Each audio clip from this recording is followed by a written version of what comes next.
Então, boa noite, pessoal. Eu sou a Carolina, sou estudante aqui da UFJF, do curso de Medicina, e sou presidente da Liga de Psiquiatria, a LAPSIC-GV. Antes de começar, a gente gostaria de agradecer imensamente o professor Elisha Niol por ter aceito o nosso convite para realizar essa aula para a gente, e gostaria também de agradecer a presença de todos que tiraram tempo para poder prestigiar a nossa aula. O nosso convidado de hoje, muitos já conhecem, além de médico psiquiatra, ele é o professor titular de psiquiatria da UERJ, professor do programa Psiquiatria e Saúde Mental da UFRJ, coordenador do Laboratório de Pesquisa em Transtorno Bipolar, mestre e doutor em Psiquiatria e Saúde Mental na UFRJ, e psicanalista formado pela Sociedade Psicanalítica do Rio de Janeiro. Então, nosso tema de hoje vai ser Van Gogh era mesmo bipolar. Agora, antes, eu só gostaria de pedir para todo mundo conferir aí a questão do microfone, se conferir se o microfone está aberto. As perguntas podem ser feitas no chat e, ao final, eu vou coletar elas e passar para ele. Então, posso passar a palavra agora para o senhor, doutor. Se quiser compartilhar a tela, fique à vontade. Então, boa noite a todos. Obrigado pelo convite à Liga, especialmente a Carolina Eugênia, ou Carol, né, que fez diretamente contato comigo.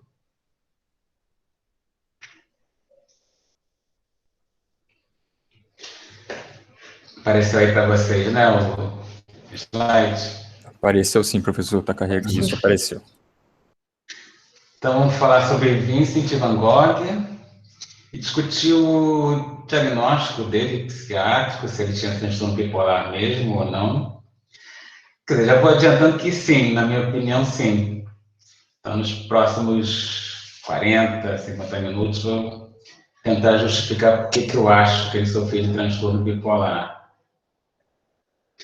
Não tem nenhum conflito de interesse, não tem nenhuma tela original do Van Gogh aqui em casa, que vai ficar mais valiosa depois da minha apresentação. Antes de falar especificamente do Van Gogh, comentar alguma coisa sobre a relação que parece existir entre transtorno bipolar e criatividade. Esse é um tema estudado por essa pesquisadora, a Kay Jamison, que é um dos principais pesquisadores sobre transtorno bipolar. Ela é coautora do principal livro sobre transtorno bipolar, e ela sofre de transtorno bipolar. Ela tem transtorno bipolar, um quadro grave, com história de sintomas psicóticos, com história de tentativas de suicídio, o que ela conta nesse livro autobiográfico, Uma Mente Inquieta, que é editado aqui no Brasil. E eu estou falando dela porque ela estuda especialmente essa relação do transtorno bipolar e criatividade. Ela tem esse outro livro, que não foi editado no Brasil, numa tradução livre seria Tocados com Fogo, em que ela fala de várias pessoas, vários artistas, escritores consagrados, como Van Gogh, Virginia Woolf e vários outros, que provavelmente sofriam de transtorno bipolar.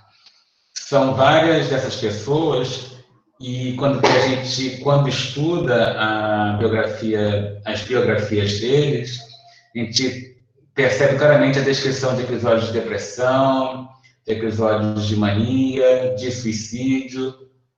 Então, chama muita atenção nas histórias de vidas desses grandes artistas consagrados, que muitos deles provavelmente sofriam de transtorno bipolar. Além disso, quando a gente pega escritores ou outros artistas vivos e aplica critérios diagnósticos atuais em psiquiatria, se vê que as taxas de transtorno bipolar entre eles são superiores às encontradas na população geral. Então, indicando que realmente parece haver uma taxa, uma prevalência de transtorno bipolar especialmente alta entre essas pessoas mais criativas. Quando a gente pega, além disso, pacientes com transtorno bipolar, e compara com outros pacientes psiquiátricos com outros diagnósticos, se observa que os pacientes com transtorno bipolar têm maiores índices de criatividade. Existem várias escalas, é uma coisa que eu descobri tem meses só, escalas que medem criatividade. Os bipolares são mais criativos que os pacientes psiquiátricos não bipolares, têm scores mais altos, né, quando se aplicam essas escalas. E também, quando se compara os dois grupos de pacientes, os bipolares mais frequentemente escolhem opções criativas do que aqueles não bipolares. No comportamento, chamado comportamento criativo, tem muitas semelhanças com os episódios de mania ou hipomania do transtorno bipolar. Essa pessoa, num momento de criatividade, se mostra mais autoconfiante, com maior perseverança, um estado de humor mais elevado, alegre, diminuição do cansaço, e mesmo criatividade, que são elementos encontrados não só no indivíduo normal criativo, mas no indivíduo que está em mania ou hipomania. Diminuição da necessidade de sono, uma facilidade para associar ideias. E uma coisa interessante é que o lítio, que é o principal medicamento no tratamento do transtorno bipolar, ele diminui a criatividade em pacientes que estão na fase maníaca do transtorno bipolar, mas não diminui a criatividade em indivíduos normais. O que acontece é provavelmente o seguinte, né, em relação a essa relação entre transtorno bipolar e criatividade. Não é que ter transtorno bipolar ou outra doença mental dê talento ao indivíduo. O que acontece é que se o indivíduo já tem talento, ele se torna mais criativo, mais produtivo por causa do transtorno bipolar. Os episódios de mania e de depressão levam o indivíduo a ter vivências afetivas intensas que vão ficar guardadas na memória e vão servir como inspiração para uma produção artística.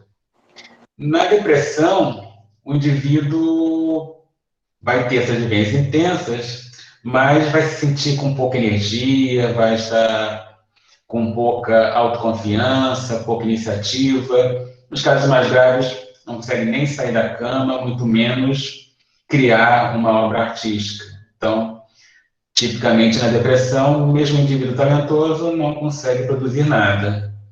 Na mania, é o contrário da depressão, o indivíduo está com muita energia, quer fazer muita coisa ao mesmo tempo, está autoconfiante até demais, só que ele não consegue se concentrar em nada, o comportamento é desorganizado, e ele perde a crítica em relação à própria doença e em relação a tudo que faz. Então, ele pode fazer muitas coisas, achar que tudo que ele faz está ótimo, mas está tudo ruim, só que ele não consegue se dar conta da falta de qualidade do que ele está produzindo.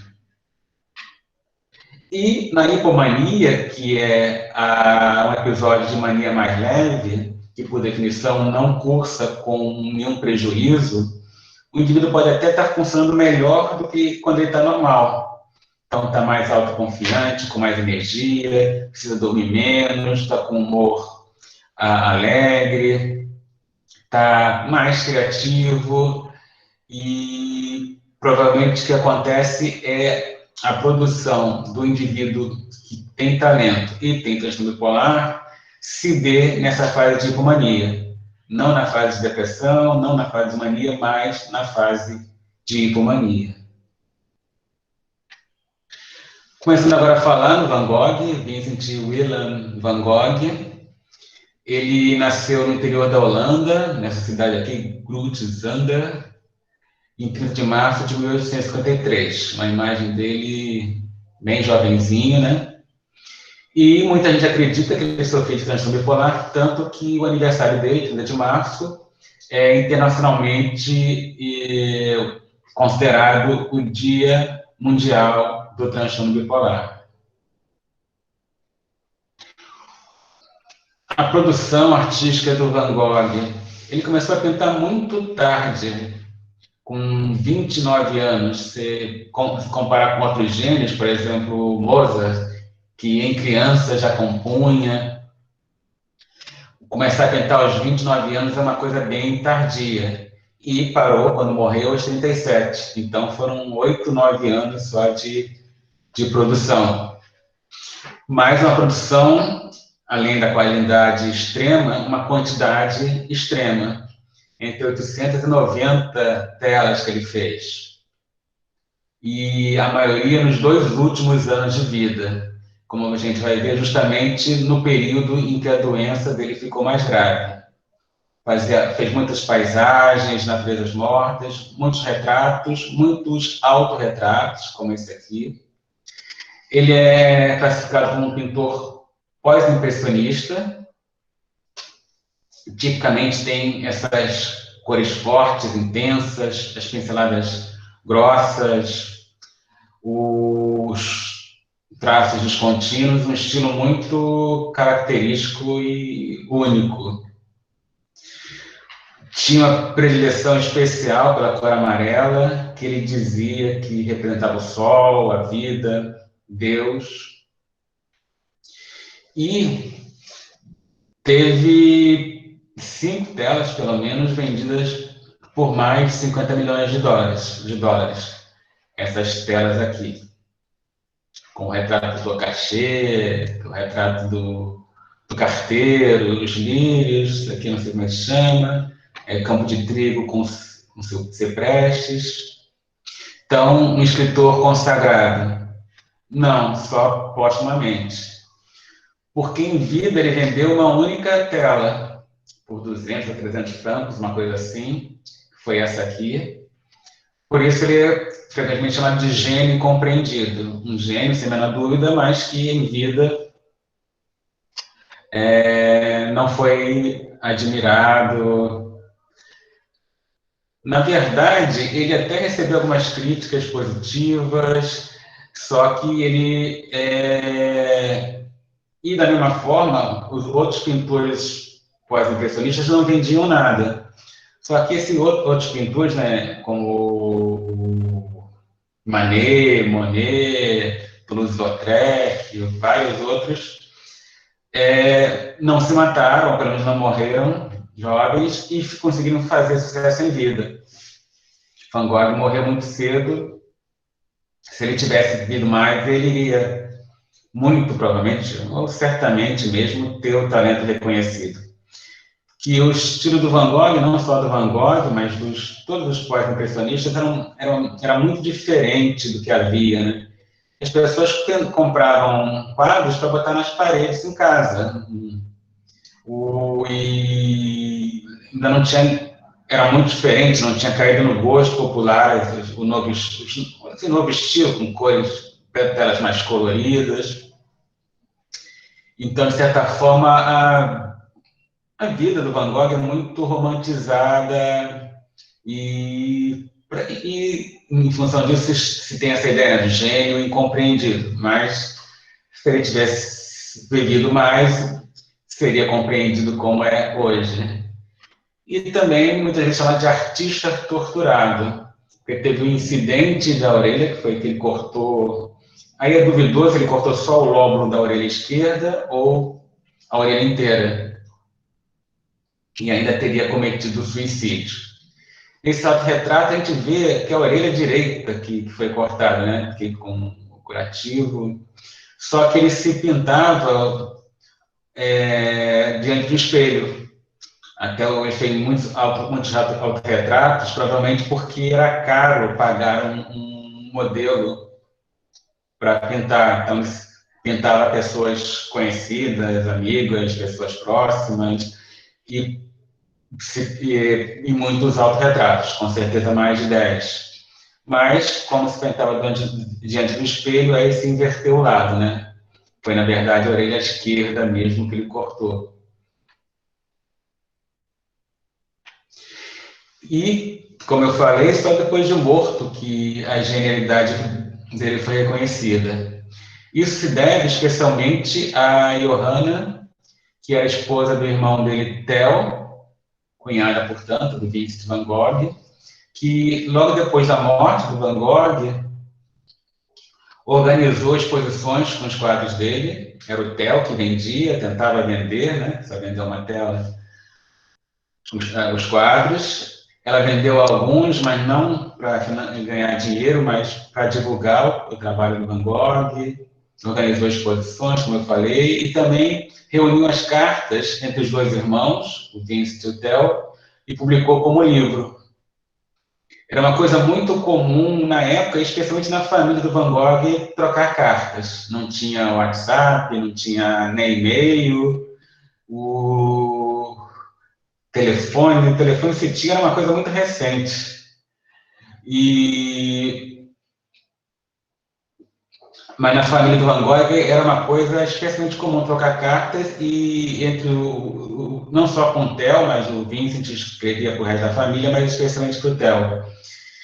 E é uma verdadeira aula de arte, uma coisa muito importante para a história da arte, este livro, porque o Van Gogh contava o que ele estava planejando pintar, o que ele tinha pintado, explicava como que tinha feito, por que tinha feito. Então, muito do que a gente pensava, do que o Van Gogh pensava, especialmente sobre o próprio trabalho, ele documentou nas cartas que enviou para o irmão Theo. Além disso, contribuiu muito para a popularização do Van Gogh o cinema. Em 1957, foi lançado esse filme, no Brasil se chamou Sede de Viver, Lust for Life, com o Kirk Douglas fazendo o papel do Van Gogh. Direção do Vicente Minelli, xará do Van Gogh, né? Que é uma visão bem romantizada do Van Gogh, botaram um galã para fazer o papel de Van Gogh, e o Van Gogh não era galã.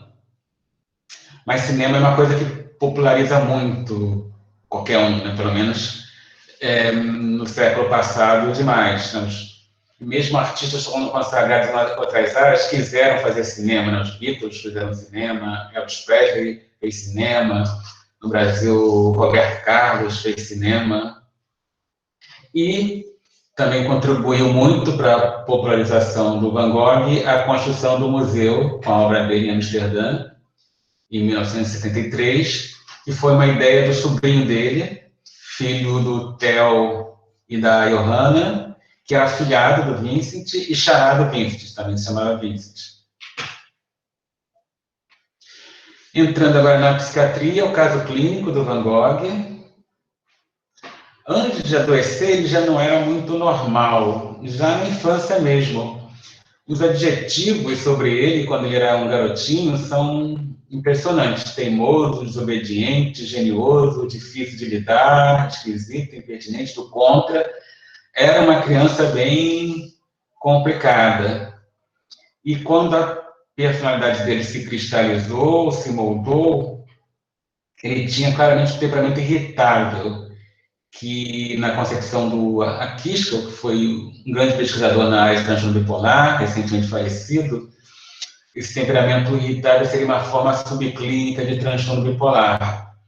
Ele frequentemente se irritava nas discussões mais banais, inclusive sobre arte, com amigos, com familiares. Ali, alguém dizia, gosta desse pintor, ele respondia, não gosto, começava a brigar com a pessoa. Depois ele tinha que mudar a opinião dele, ele brigava também com outra pessoa que tinha a antiga opinião dele. A aparência dele era estranha, muito isolado, calado, mas ao mesmo tempo era muito arrogante, se incomodava muito com críticas, respondia às críticas com agressividade, desconfiado, muito esbanjador. Durante muito tempo, o Theo, o irmão, primeiro o pai, depois o Theo, o irmão, o sustentou, e inclusive aluguel, comida e tinta, para ele trabalhar, tinta, telas, mas ele gastava muito dinheiro com bebida, com prostitutas, comprava as tintas mais caras. A doença, propriamente dita, provavelmente começou quando ele tinha 20 ou 21 anos. Ele estava em Londres, isso em 1864, provavelmente com a depressão. Ele trabalhava o tio dele, também chamado Vincent, né? Tem vários Vincents na família, e era padrinho dele, tinha uma loja de venda de produtos artísticos, né? Artísticos, vendia quadros especialmente, mas outras coisas, era uma marchand, com várias unidades, uma delas em Londres. Aí o Van Gogh foi trabalhar lá, mas em determinado momento ele parece ter tido um episódio de depressão. Ficou isolado, deixou de trabalhar normalmente, parou de comer, passou a comer pouco, se descuidou da aparência. Então, tinha 20 ou 21 anos e depois, aparentemente, voltou ao normal.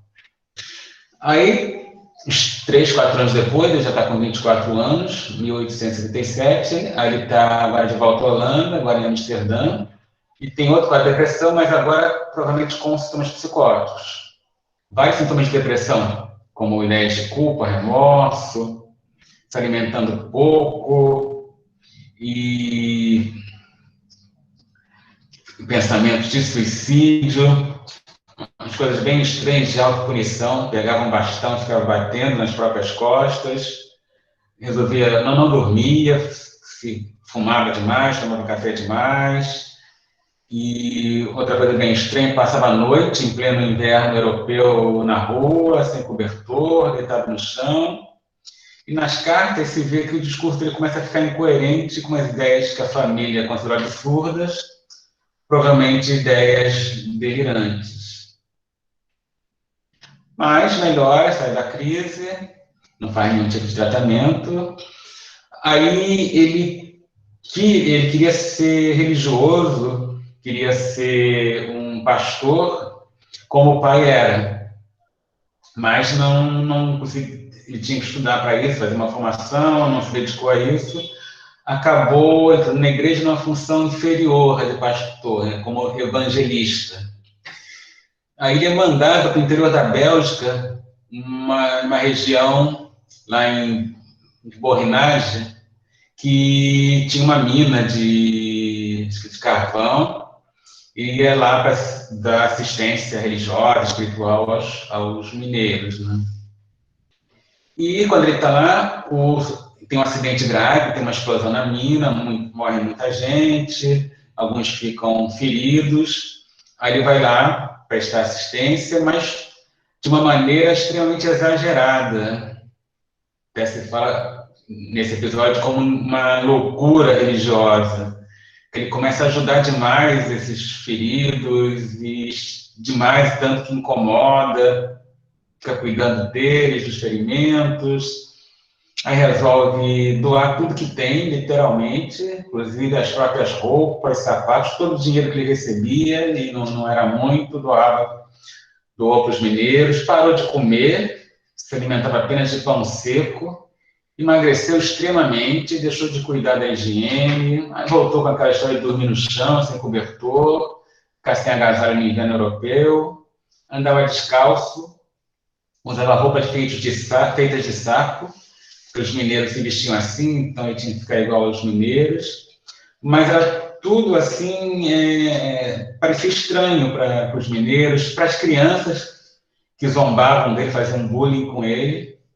Chega lá uma pessoa da igreja, vê aquele estado do Van Gogh, o comportamento dele, e o demite. Ele estava denigrindo a imagem da igreja. Aí logo em seguida, sabe lá porque ele pega um trem, vai até a fronteira da Bélgica com a França, aí anda sem parar, chega numa cidade de Calais, na França. No ano seguinte, ele procura a família está vivendo nessa cidade de Etten. Ele parece estar totalmente fora do normal, tanto que o pai resolve interná-lo numa instituição psiquiátrica. Ele é classificado pela família como perturbado, perigoso, mas aí o Van Gogh percebe que vai ser internado e foge, volta lá para Borinage.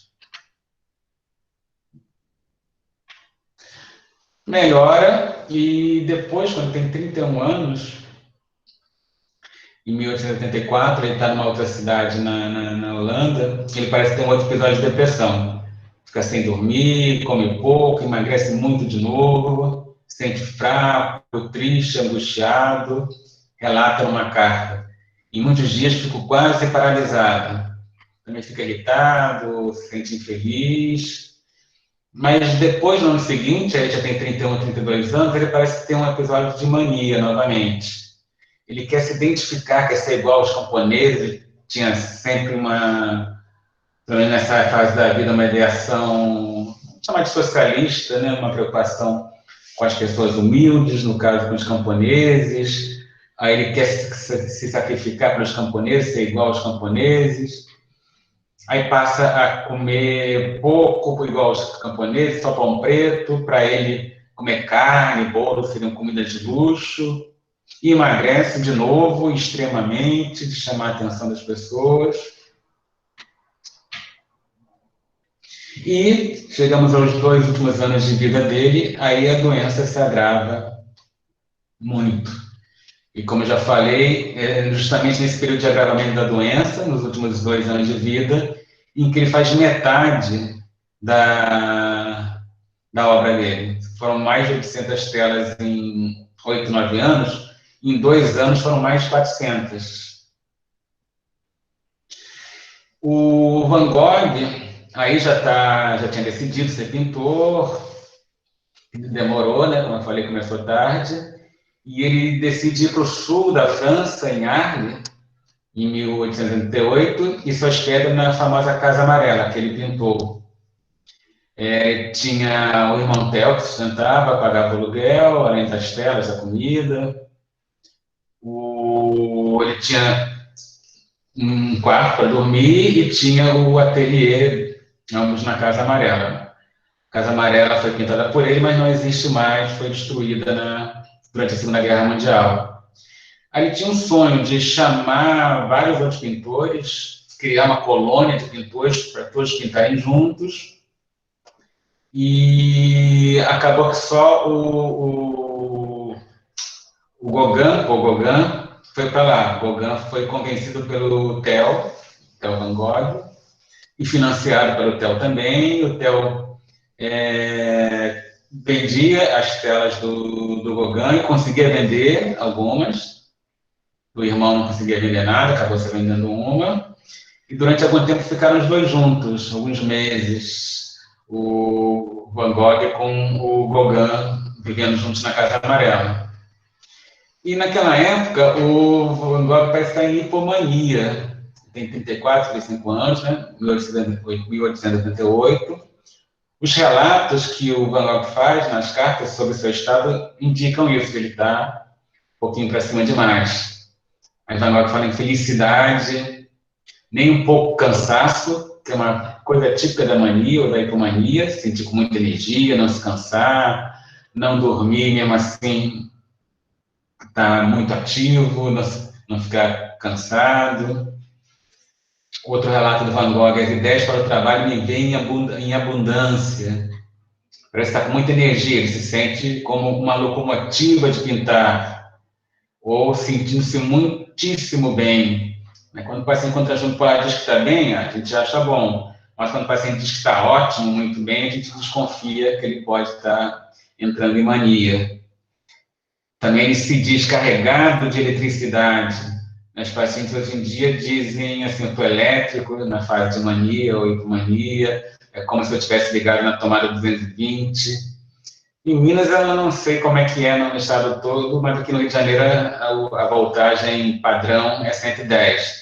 Então, se você pega um aparelho feito para 110, bota mais 220, aquilo vai funcionar rápido demais, geral se queima, né? Então, muitos pacientes dizem aqui no Rio é como se eu tivesse ligado na tomada 220.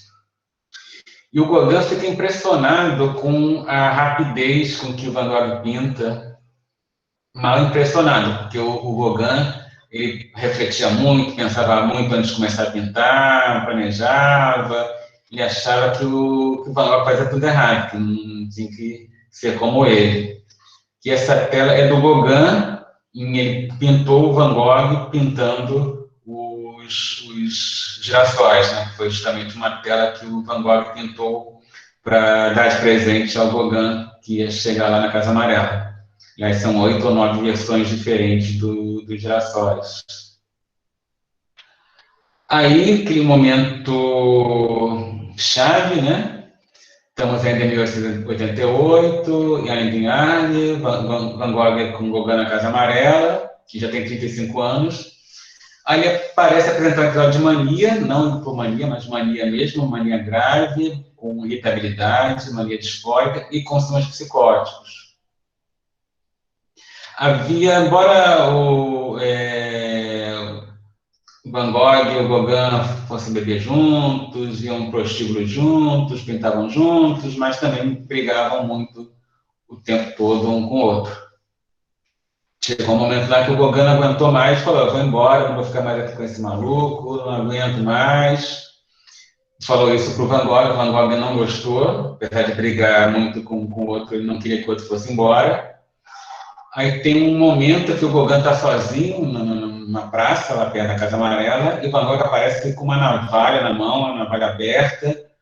O Gauguin acha aquilo estranho, mas aí o Van Gogh volta para casa e fica tudo bem.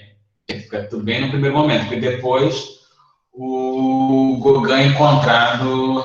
o Van Gogh encontrado na Casa Amarela, todo ensanguentado e sem um pedaço da orelha. Pela polícia, estava alcoolizado. Ele havia cortado a própria orelha, um pedaço, e entregou para a prostituta favorita do Gauguin, que tomou um susto quando viu aquele presente, né? Interessante que o Van Gogh não se lembrava de ter feito isso a posteriori.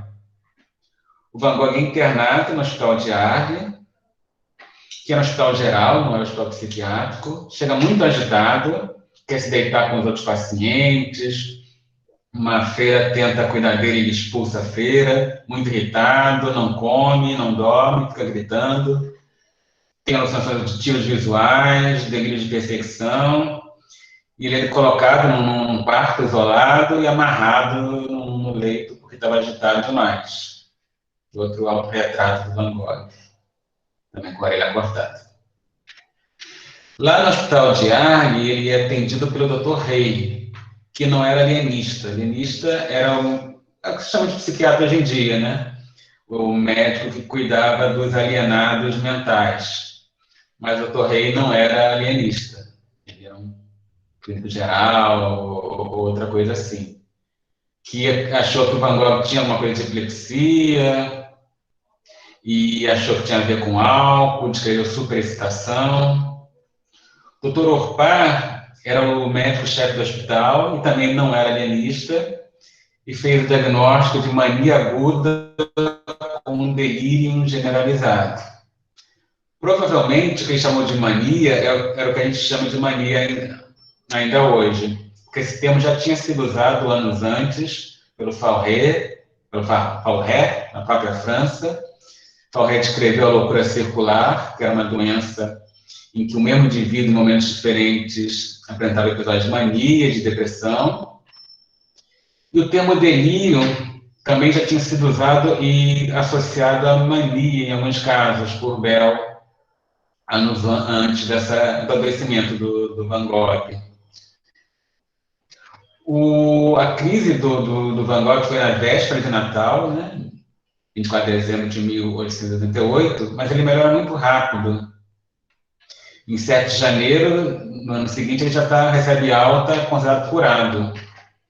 Uma curiosidade é que ele pintou o Dr. Rey, essa tela aqui, e deu de presente para ele.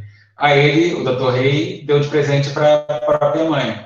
A mãe detestou o quadro. O que ela fez com o quadro? Ela tinha um galinheiro em casa, e o galinheiro tinha um buraco, ela botou lá a tela para tapar o buraco do galinheiro. Felizmente, as galinhas não chegaram perto, não bicaram, não gostaram do quadro e a tela existe até hoje. Deve valer, sei lá quantos milhões de dólares ou euros.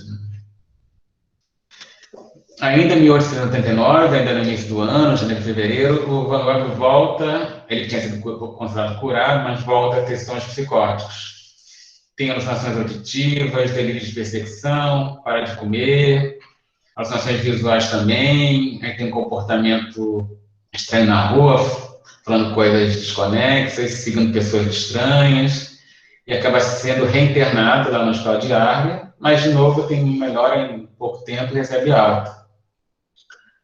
Aqui o quarto dele, né, na Casa Amarela, esse famoso quadro, e aqui uma tela que ele fez da parte interna do Hospital de Arley. Ainda no mesmo ano, entre fevereiro e março, ele está de novo, aí pela terceira vez no Hospital de Arley, mas dessa vez ele não estava em crise. É que ele era muito estranho, o comportamento dele muito inadequado, e os vizinhos dele, né, a população de Arley não gostava dele. Tanto que fez um abaixo-assinado para o prefeito para ele ser expulso da cidade. As crianças, os adolescentes faziam bullying com ele na rua. Então ele é achado pela polícia dentro lá do quarto, na Casa Amarela, mas está lá quietinho, alcoolizado, dormindo, e levam lá para o Hospital de Arley. Novamente ele pinta o interior do Hospital de Arley. Aí sai logo da internação. Estamos agora já em abril e maio de 1889, Van Gogh tem 36 anos, aí ele parece estar deprimido. Ele mesmo pede para ser internado, se sente incapaz de recomeçar a reinstalar um novo ateliê, de ficar sozinho, escreveu uma carta, escreveu também, na maior parte do tempo não tem nenhum desejo, um pesar muito forte, são afirmações que indicam depressão. E a autoestima baixa, né, a previsão que ele faz sobre a obra dele, escrevendo para o irmão Theo. Ora, eu como pintor nunca significarei nada de importante, sinto isso perfeitamente.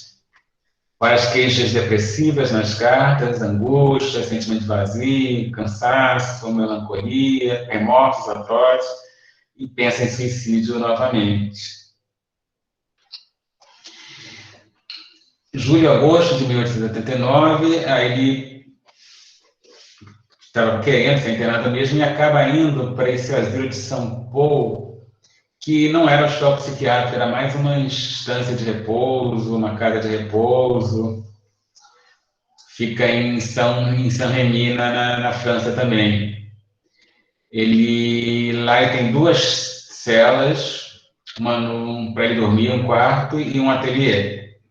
Tudo pago pelo irmão Theo.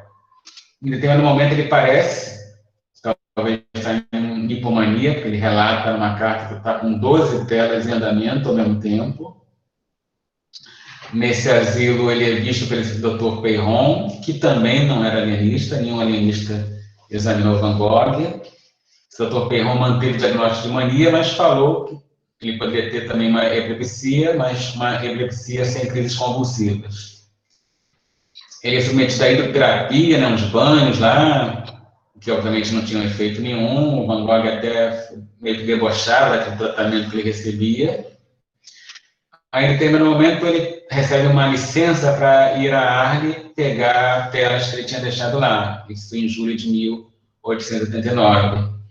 Aí tem um episódio psicótico com alucinações, impulso suicida novamente, se sente perseguido, sintomas de depressão, como desesperança, se sente sozinho, baixa autoestima, quase não fala, quase não come. Aí, dessa vez, pela primeira vez, aliás, ele tenta o suicídio mesmo, ele tenta o suicídio ingerindo tinta. Porque era um problema, porque ele se sentia muito bem pintando, isso se acreditava que o ajudava, mas havia o risco de ele novamente usar a tinta para tentar se matar. Tinta, acho que ainda hoje em dia, mas na época tinha uma concentração muito maior de chumbo, então era uma coisa muito tóxica, né? Então poderia matar mesmo.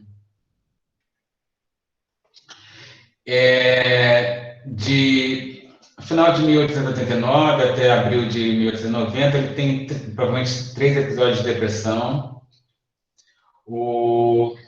São tipicamente de depressão, sentimento de culpa, desanimado, triste, solitário, desamparado, nova tentativa de suicídio, com tinta de novo. No mês seguinte, de novo deprimido, passa o dia sentado, com um sentimento de culpa, para de pintar, de ler, de escrever cartas. Depois tenta licença para ir à Arle, aí com sintomas psicóticos, alucinações, impulsos suicidas, para de comer de novo, emagrece demais, sentimento de culpa, tristeza, nova tentativa de suicídio com tinta. Mas, em maio de 1890, ele está normal de novo. Depois de ficar 1 ano internado lá no asilo de São Paulo, ele recebe alta. Ele poderia ter saído antes, mas ele mesmo queria ficar, estava com medo de voltar à vida normal. Mas o Dr. Peyron diz que ele está curado. Né? Segunda vez que dizem que o Van Gogh está curado. E na época da alta ele faz esse quadro, né? Amendoeira e Flor, em homenagem ao sobrinho, filho do Theo e da Johanna, de quem ele tinha se tornado padrinho e que era xará dele, também recebeu o nome de Vincent. E, como eu falei antes, foi quem o menino, né, idealizou, já quando adulto, o Museu Van Gogh, lá de Amsterdã. Aí o Van Gogh, dessa vez, vai para o norte da França, para Rovere, maio de junho de 1890, ele está com 37 anos. E parece que está ciclando, né? Vai oscilando da mania para a depressão. Nessa época, ele faz 70 telas em 70 dias, que é uma produção impressionante, né? Uma tela por dia. Mas, em outro momento, ele parece estar deprimido, se sente um fracassado. Mas, em outro momento, o Dr. Gachet, que era um médico de Rovere, não era médico do Van Gogh, era um médico que vivia na cidade, que era um pintor amador, que era amigo de outros pintores. O Theo até sugeriu que o Van Gogh fosse lá porque tinha esse Dr. Gachet, mas não para se tratar com ele, mas o Dr. Gachet, mesmo à distância, podia ficar assim de olho nele, né? As pinturas o Van Gogh faz lá em Rovere. Aí, em julho de 1890, o Van Gogh sai para trabalhar, para pintar, né? Ele pintava muito ao ar livre, sai cedo, aí tudo normal, ninguém acha nada diferente, ele volta para almoçar no albergue, onde ele estava hospedado, mas aí ele sai de novo, depois do almoço, para pintar, e quando volta tarde demais, mais tarde do que de costume, aparece com uma bala na barriga. Isso aqui é uma das últimas telas dele, não foi a última. Naquele filme com Kirk Douglas, aparece ele pintando esta tela, em seguida dá um tiro contra o peito. Mas não foi assim, ele já tinha pintado essa tela, que é um pouco assombrosa, né, agorenta, né, o campo de trigo com corvos. Corvo é um animal relacionado a um presságio negativo, né, agouro. Esse caminho que não chega a lugar nenhum. Mas, como eu disse, a tela ele tinha pintado antes, já tinha terminado, não foi no dia em que ele levou o tiro. E no filme aparece atirando contra o próprio peito, mas na vida real atirou contra o abdômen. Então ele chega à noite lá, chama a polícia, a polícia pergunta para ele, foi você mesmo que fez isso, que atirou em si mesmo? Ele deu uma resposta meio esquisita, parece que sim. Deu tempo de o irmão chegar lá em Rovere, o irmão morava em Paris, que o Van Gogh demorou 30 horas para morrer. Ele não foi levado a nenhum hospital, parecia que estava melhorando, que ia sobreviver. O Van Gogh já tinha 37 anos. Aí, quando chega o irmão, o Van Gogh, Vincent, né, fala para o Theo, as frases assim bem depressivas. Falei mais uma vez, ou então não chore, fiz isso para o bem de todos, a tristeza duraria para sempre. Existe até um questionamento, isso é uma coisa recente, de que na verdade não foi suicídio, porque muito em função de, lá em Rovere, tinha um adolescente que fazia bullying contra o Van Gogh. Fazia bullying e tinha uma arma de fogo que ele tinha comprado do dono do albergue onde o Van Gogh se hospedava. Mas o Van Gogh meio que ficou amigo dele e do irmão, apesar do bullying, que o garoto arranjava mulheres para o Van Gogh, provavelmente pagava bebida para ele.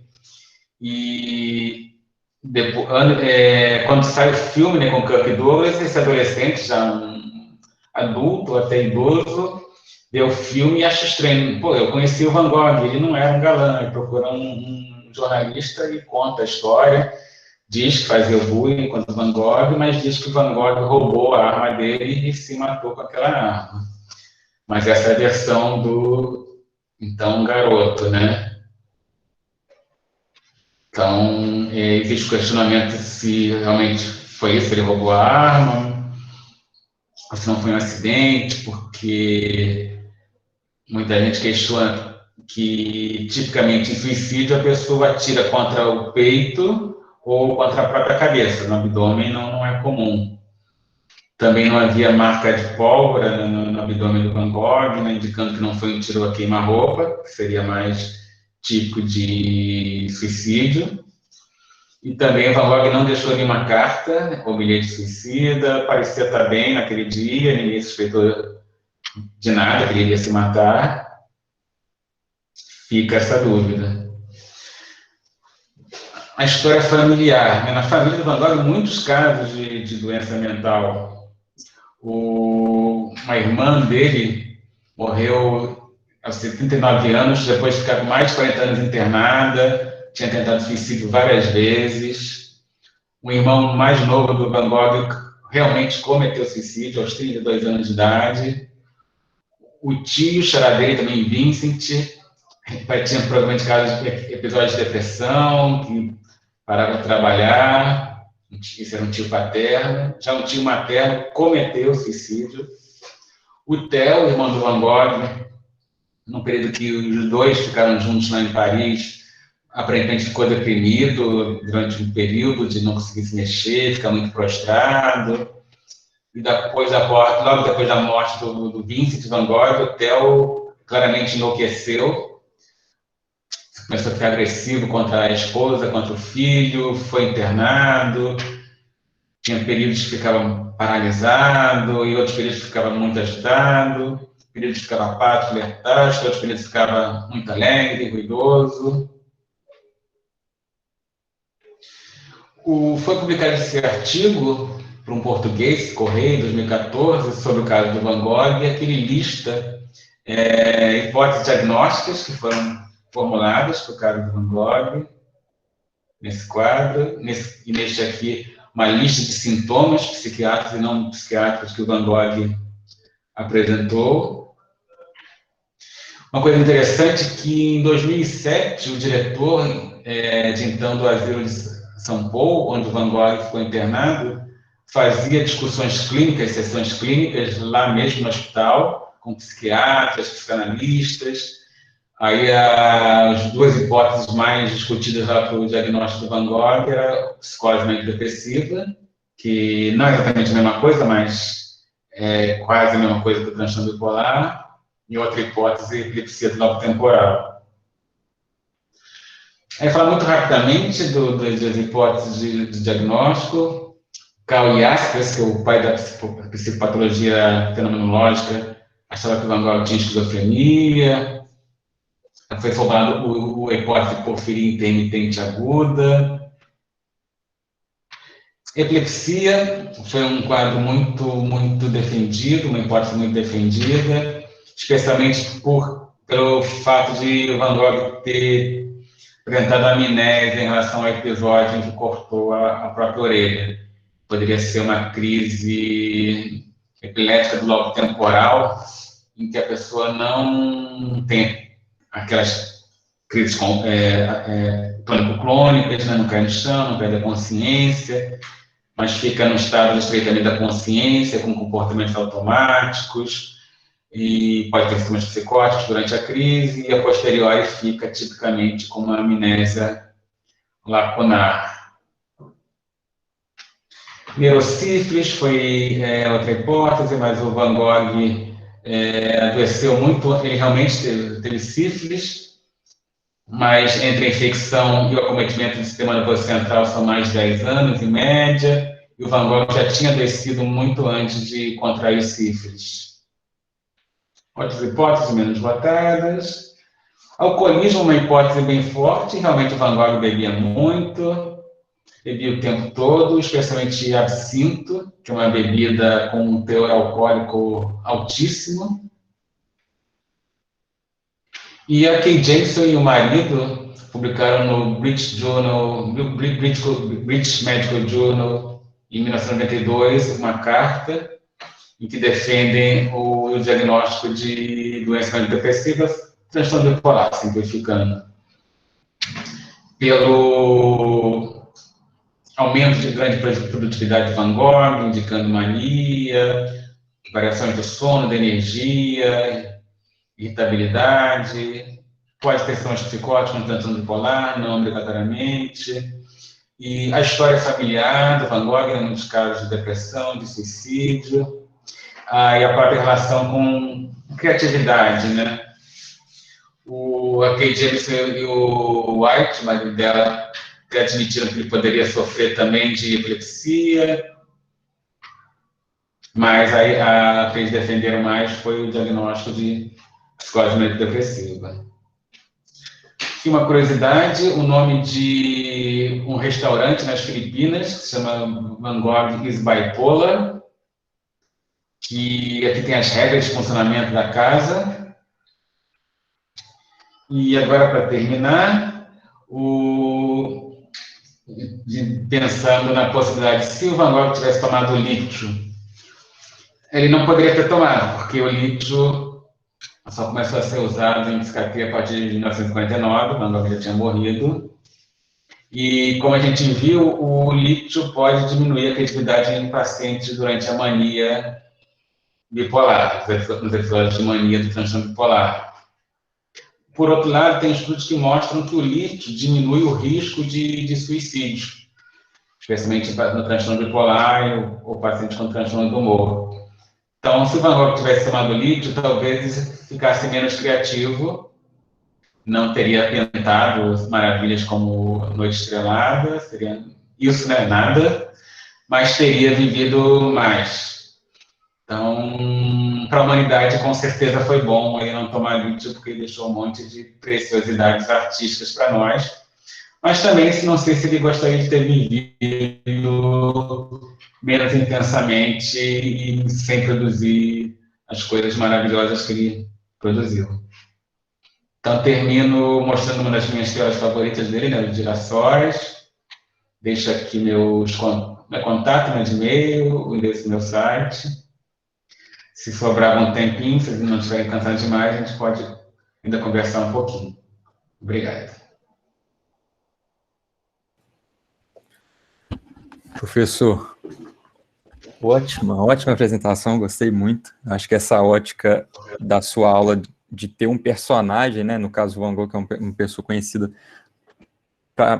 por todo mundo, abordando um transtorno, acho que fica muito legal isso também, acho que agrega muito no entendimento, né, fica mais dinâmico. Eu gostei muito da aula, acredito que todo mundo aqui também. Eu queria fazer umas perguntas aqui que eu separei, que o pessoal colocou no chat, se tiver tudo bem para o senhor. Claro. Bom, primeiro eu queria aproveitar que eu estou com o poder do microfone, eu queria fazer a minha pergunta, né?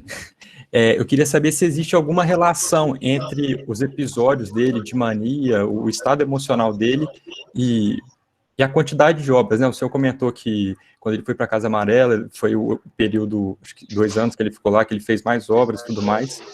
E eu queria saber também se a questão do estado emocional dele, do humor dele, influenciava na questão do uso das cores, as cores que ele usava, por exemplo, se ele tivesse um quadro depressivo, se existia uma preferência por cores frias, tons mais escuros, e se isso não existia nas obras dele. Esse negócio da cor, a gente vê em pessoas normais, em pessoas com transtorno bipolar, com transtorno do humor, mas que não são geniais como Van Gogh, né? O paciente de mania usa roupas muito coloridas, o paciente deprimido usa roupas escuras, mas não sei se foi o caso do Van Gogh, porque tem períodos quando ele estava deprimido que ele não pintava nada. Aí era claro assim que ele parava totalmente, não fazia nada. E ele tem uma mudança de estilo, né? Ele, não sei se tem a ver com a doença, mas ele pintava com cores muito mais escuras. Por exemplo, um maior exemplo é os comedores de batata. Sim. Deve ser o melhor quadro daquela primeira fase dele, mas tudo assim muito escuro. Depois ele muda, aí é tudo colorido demais, mas é muito influência do irmão do Theo. O Theo sugeria isso. O Theo era próximo dos pintores impressionistas em Paris, e os pós-impressionistas e os pós-impressionistas já estavam pintando muito colorido. Aí ele escrevia para o Vincent, pinta mais colorido, assim, e o Vincent resistia, não, eu acho, não vou mudar, não sei o que, até que acaba convencendo o Vincent, aí é só cor. Existe, então, uma certa coautoria, então, aí, né? Sim, a gente for parar para pensar. Se fala muito nisso do Theo ser coautor das obras, e hoje em dia eles estão enterrados lado a lado, né?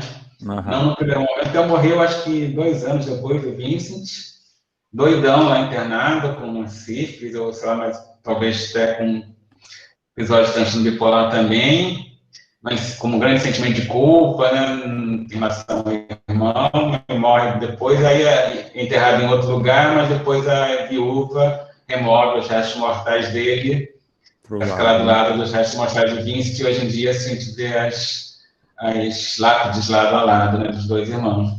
Mas tem isso, acho impressionante pintar metade da obra dele em 2 anos só, ou seja, mais de 40 telas, mas justamente num período em que teve a doença muito agravada. Foi a partir do episódio da orelha, daí até o fim, muito mal, e sobe e desce. Sim. E 400 telas em 2 anos, considerando que em várias semanas, ou talvez meses, ele não pintava nada. Então não foram 2 anos, foi menos do que isso. E aquilo, 70 telas em 70 dias, que isso? Principalmente esse período que você falou de 70 dias e 70 obras, assim, dá quase para visualizar como o estado dele, né? Porque para produzir isso, né, isso tudo nesse tempo realmente é absurdo, né? Não basta ser um gênio, tem que estar com muita energia. É lógico, com certeza, com certeza. Bom, uma outra pergunta aqui é em relação a se existe alguma associação entre a taxa de criatividade ser maior em escritores do que outros artistas. Mais alta? Não sei se é mais alta. Os artistas, de uma forma geral, incluindo os escritores, né, teriam uma prevalência entre eles maior de transtorno bipolar do que no resto da população. Não que a maioria dos artistas tenham transtorno bipolar e que não haja transtorno bipolar entre não artistas. Sim. Outra pergunta aqui é que existem algumas fontes, alguns estudiosos que apontam que o diagnóstico mais provável de Van Gogh seria o transtorno de personalidade borderline. Aí a pessoa queria saber o que você acha disso, e já fazendo o link, que existe também essa questão da preferência do amarelo, que você até mostrou no último quadro dele aí, que existem indícios aí, algumas pessoas apontam que essa preferência pelo amarelo poderia ser por conta de intoxicação, por digitálico, né, que causariam xantopsia. Aí, se puder comentar sobre essas duas questões. Borderline, eu nunca vi ninguém em lugar nenhum essa hipótese, né? Uhum. Quer dizer, um diagnóstico recente com esse nome mesmo, borderline. Borderline, na verdade, é histeria. Histeria antiga, neurose histérica, né? Mas nunca vi ninguém apontar. E com certeza não, porque o Van Gogh claramente tinha sintomas psicóticos. Delírios, alucinações, além dos episódios de mania e depressão. Nenhum transtorno da personalidade tem sintoma psicótico, a não ser que tenha uma comorbidade, né? Ter um transtorno psicótico e transtorno da personalidade borderline. Mas o borderline por si só não cursa com sintoma psicótico nunca. E no borderline você pode até ter instabilidade do humor. Muito alegre. Alegre é raro ficar eufórico borderline, mas fica irritado, depois está triste. Mas não tem a instabilidade da energia e da atividade motora que tem no transtorno bipolar. E que o Van Gogh, com certeza, tinha. Entendi. Ah, da amarela. Ah, essa aí é clássico. Eu estava tendo um slide ali, eu não falei, que ia demorar demais. Mas eu acho totalmente furado. Essa coisa do amarelo, o Van Gogh explicava nas cartas que para ele o amarelo era Deus, a luz, o sol, e que algumas pessoas disseram que sofria de xantoxia, que a visão fica toda amarelada, Uhum. que isso teria sido causado por digitálicos, mas não tem nenhum registro que ele tomou digitálico. E pode ser que eu esteja falando besteira, mas se a pessoa vê tudo amarelo, ela não precisa pintar amarelo, porque já está tudo amarelo Já tá. mesmo. E ela não ia diferenciar também as cores, né? Então eu acho que não faz sentido. Então era uma preferência mesmo, né? Não, ele explicitava isso nas cartas. Aham. Bom, seguindo aqui agora mais geral mesmo, qual a associação entre a frustração dele lá durante a fase de depressão e a tristeza também de Van Gogh por não conseguir ser compreendido, não seguir os passos da família e tudo mais, em relação à tendência dessa extensão da fase depressiva e essa evolução para até chegar ao ponto dele cometer suicídio? Existe alguma associação? Esse fator ambiental dele, né, histórico, influenciar em quadros depressivos mais longos, né, com a evolução, e também culminar no suicídio dele? O transtorno bipolar já explica tudo. Eu acho que ele tinha uma carga genética muito grande. E. Quer dizer, frustração todo mundo tem na vida, né? Mas quantas pessoas se matam, né? E a frustração é uma coisa que é muito inspiradora para o artista, né? Quando a pessoa é muito feliz, tudo perfeito, vai fazer arte para quê, né? A pessoa faz arte para mudar a realidade, né? Ou de uma forma fantasiosa, imaginar uma outra realidade no lugar da realidade dolorosa. Geralmente para se expressar, né, a indignação e tudo mais, né? Uma vida dele também era muito ruim, ele teve uma vida muito complicada, jamais teve uma vida amorosa. É só uma vez que ele teve uma vida amorosa mais ou menos estável, foi com uma prostituta, Cian, o nome dela, acho que ele estava em Paris, não sei se é esse Paris, que uma coisa também meio doida, que ela tinha um filho e estava grávida de outro, aí ele assumiu os dois e viveu com ela pelo menos alguns meses, não sei se chegou a anos. Aí a família achava aquilo, obviamente, inaceitável. Não sei se, obviamente, mas achava inaceitável. E aí a família toda, inclusive o Theo, colocou entre a parede. Você larga essa mulher ou a gente vai parar de te sustentar. Apesar de até ser aparentemente feliz com ela, acho que foi o único momento assim de estabilidade, de alguma felicidade com ele, ele não teve dúvida, ele largou a Ciana e queria pintar, dele, né? E depois começou, depois da separação, só falava mal dela. Entendi. Escrevia nas cartas, né, só criticava, quando ela voltou para a Constituição, senão ela ia passar fome. Como ela, de certa forma, ela também era sustentada, né? Como ela mandava dinheiro para ele dividia, né? Ele usava o dinheiro também para cuidar dela, cuidar dos filhos dela. Então, ainda falava mal dela, ela eu sabia que ela não prestava, agora já voltou a ser prostituta. Então, ele teve uma vida difícil, também porque ele brigava com todo mundo, era difícil ter relações estáveis. Uhum. Inclusive, com a família não suportava. Muitas vezes, ele pedia dinheiro, assim, ele não tinha direito a esse dinheiro, ele não tinha feito nada de útil, não tinha renda, ele achava que tinha direito que o pai mandasse dinheiro para ele, e ele tinha vários outros irmãos, a família não era pobre, mas também não era rica. Sim. E ele fazia uma chantagem emocional, vou me matar se não mandarem dinheiro para mim. Pior, a chantagem pior era, eu vou voltar para casa dos meus pais se não me derem dinheiro. Aí o Theo desesperado, não, que os pais não aguentavam. Não ia dar sossego, né? Os pais não queriam em casa. O próprio Theo tinha muita dificuldade. O Theo também, durante muito tempo, queria distância.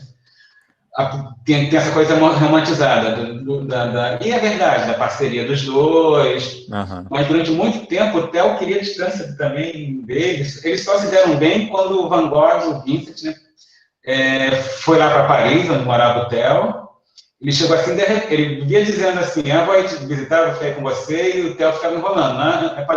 Não dizia nada, não respondia nada, demorava a responder a carta, até que ele não queria que o Vincent fosse falar, até que um dia o Vincent mandou uma carta, já cheguei, vem me pegar aqui. Vem me buscar. Aí eles ficaram juntos, aí se fizeram super bem, aí iam para os prostíbulos juntos, bebiam juntos, o Theo apresentou a ele os pintores pós-impressionistas. Nesse período eles se deram bem, mas a maior parte do tempo não. E o Vincent era mais velho, acho que 4 anos, do que o Theo. Então eles eram muito próximos na infância. Mas se tinha assim um acordo, a gente nunca vai separar, mas a ideia era o Vincent mais velho vai cuidar do mais novo, do Theo. E foi justamente o contrário. E o Vincent era um peso. E uma pessoa difícil de lidar, que ele pintou maravilhoso, meu pintor favorito, aí tem essa, ele foi injustiçado, não foi compreendido, era um gênio, ninguém reconhecia isso, ninguém só comprava uma tela dele, que coisa absurda, mas ele é uma pessoa muito difícil. Eu não gostaria de ser amigo do vizinho do Van Gogh. Você mostra aqui no prédio, é uma confusão, ia nas reuniões de condomínio, nas assembleias, implicar com todo mundo, mas como pintor, é genial. É mais popular, as pessoas simples gostam dele, pessoas assim, nível socioeconômico mais baixo, vem assim, nossa, porque é genial. Deslumbra, né? Exatamente. Então, muito do sofrimento da vida dele, claro que está ligado à doença, mas ele que causou. Então, essa ideia romantizada que a sociedade não compreendia, tudo contra ele. Não, ele causava. Não foi bem assim, né? Sem dúvida, ele era uma carninha de pescoço e o Theo também merece o reconhecimento dele, né? Deixa eu passar para mais uma aqui. A pergunta é a seguinte, ela dá um exemplo aqui, de que os esquizofrênicos, eles usam como uma automedicação o cigarro por conta da nicotina, né, para dar uma acalmada e tudo mais, e aí ela quer saber se os bipolares, eles têm algum tipo de relação de recompensa, similar a esse exemplo dos esquizofrênicos e o tabagismo. A nicotina, ela aumenta a metabolização dos medicamentos. Com isso, é uma forma do esquizofrênico ou dos pacientes se terem menos efeitos colaterais. É como metaboliza mais rápido, aí é como se eles estivessem tomando menos remédio. E fora o fato que vicia mesmo, né? Tem causa de dependência física à nicotina. Não só pacientes esquizofrênicos, os pacientes psiquiátricos usam muitas drogas, não só a nicotina. No caso do bipolar, especialmente, eles, quando estão deprimidos, podem usar estimulantes, especialmente cocaína, como uma automedicação, entre aspas, né?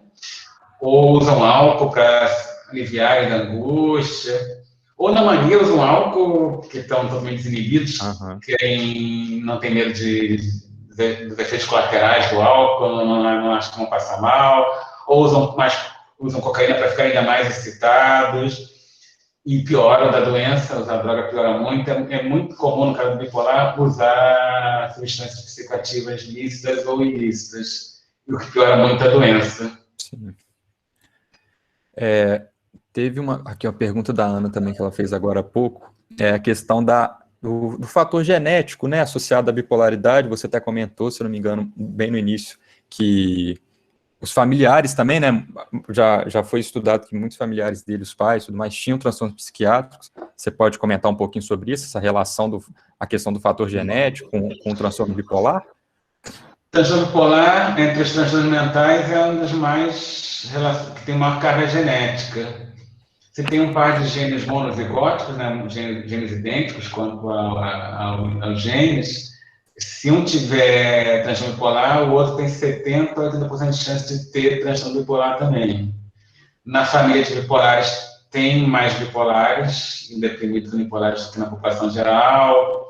Aí poderia se argumentar, é o convívio familiar, mas nos estudos de adoção, né, quando o indivíduo é criado por uma família adotiva e não pela biológica, se vê que a concordância do diagnóstico é mais com a família biológica do que com a família adotiva. Então, claramente, tem um componente de grande importância no transtorno genético, no transtorno bipolar. Tá, beleza. Mais uma pergunta. Como diferenciar a bipolaridade dele da esquizofrenia, que é também um outro diagnóstico que é considerado, né? Já foi considerado também como provável para ele. A hipótese do Carl Jaspers, que quem estuda psicopatologia conhece bem. O Jaspers, a argumentação dele é muito frágil. Ele diz que na esquizofrenia tem ideia que, a partir do primeiro surto, a pessoa se modifica e nunca mais volta a ser a primeira. Então, ele justificava isso em relação do Van Gogh pela mudança do estilo. Van Gogh só pintava escuro antes, né? Um comedor de batata, depois virou outro pintor, quase, né? Ficou muito amarelo, muito colorido, e isso seria uma consequência de ele ter se tornado esquizofrênico. Isso é muito frágil. Nas sintomas psicóticos é uma coisa inespecífica, delírios, alucinações, né? Não acontece só na esquizofrenia, não. Acontece no transtorno bipolar, na depressão unipolar, até na demência, delírio, transtorno delirante, intoxicação por substâncias como cocaína. Então, o fato de ter tido delírios e alucinações não implica em ser esquizofrenia. E na esquizofrenia tem os chamados sintomas negativos, que a pessoa, entre outros sintomas, tem um embotamento afetivo, pouca iniciativa. E era o contrário do Van Gogh. Van Gogh era emocional demais, tinha uma afetividade muito intensa, né? Não só na pintura, mas no convívio com as pessoas, né? Seja brigando com as pessoas, ou amando. Ele não tinha de maneira nenhuma embotamento afetivo, que é uma coisa típica da esquizofrenia. E os sintomas de mania e depressão, né? De mania e depressão, não acontece na esquizofrenia, né? Sim. Ou eles são causados por alguma substância, uma doença, né? Seriam secundários. Se forem primários, aí ou é transtorno do humor, bipolar ou transtorno de crise maior, ou é transtorno afetivo, por definição. Se teve mania, um episódio de mania ou de depressão, não pode ser esquizofrenia. Mais uma pergunta aqui. Qual o tipo de bipolaridade de Van Gogh? No DSM-5 só tem tipo 1 e tipo 2. Tipo 2 é aquele em que o indivíduo teve episódio de depressão e nunca teve de mania, só de hipomania, que é uma mania mais leve, sem nenhum tipo de complicação. Claramente o Van Gogh teve mania franca, não só hipomania, né? E teve sintomas psicóticos na mania.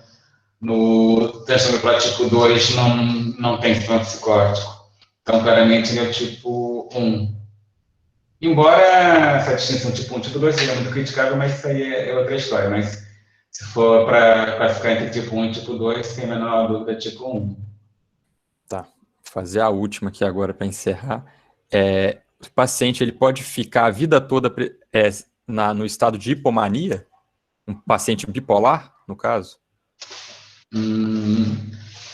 Não sei, mas boa pergunta. Provavelmente não, mas alguns pacientes podem, por um período prolongado, mas é raro, são raros períodos prolongados de hipomania, que mesmo no transtorno bipolar de uma forma geral, os episódios depressivos são mais numerosos e mais longos do que os maníacos ou hipomaníacos. Então, já começa daí. Embora o que dê o diagnóstico seja o episódio de mania e hipomania, o paciente fica mais tempo em depressão do que em mania ou hipomania. No tipo 2, essa desproporção é maior ainda. A depressão é muito mais comum e mais longa do que a hipomania. E, como eu falei, nunca houve mania. Então, pode até acontecer, mas é raro a hipomania ser muito duradoura e o mais comum ela ser menos frequente, menos longa que os períodos de depressão. Bom, professor, eu acho que essas eram as perguntas. Antes de eu passar para a Carol, eu só queria agradecer de novo, reforçar o agradecimento que a Carol fez no início, em nome da Liga. A gente está muito feliz, acho que não dá nem para descrever o tão feliz que a gente está de receber o senhor aqui, receber esse povo todo que apareceu, acho que chegaram a dar no pico, acho que 85 pessoas, a gente está muito satisfeito de ter tido essa repercussão toda, a aula foi realmente maravilhosa, e inclusive eu estava dando uma olhada, né, semana passada, o senhor escreveu um livro também sobre o Woody Allen, eu gosto bastante dos filmes dele e tudo mais, e aí fica um convite sem data definida ainda, mas para quem sabe a gente poder discutir essa outra mente aí também. Bom, muito obrigado, boa noite para todo mundo aí, eu vou passar para a Carol agora, foi um prazer receber todo mundo aqui. Então, é só para agradecer novamente e estender de novo aí, como o Ramon disse, para novas parcerias aí, o senhor se disponibilizar, a gente com certeza vai adorar ouvir de novo. A sua aula realmente foi maravilhosa, só elogios, os comentários são todo mundo agradecendo a oportunidade de te ouvir. E só um aviso para todo mundo, depois a gente vai disponibilizar a gravação no nosso canal no YouTube, para quem quiser depois reassistir, né, se tiver que copiar alguma informação, para assistir com mais calma, a gente vai disponibilizar depois.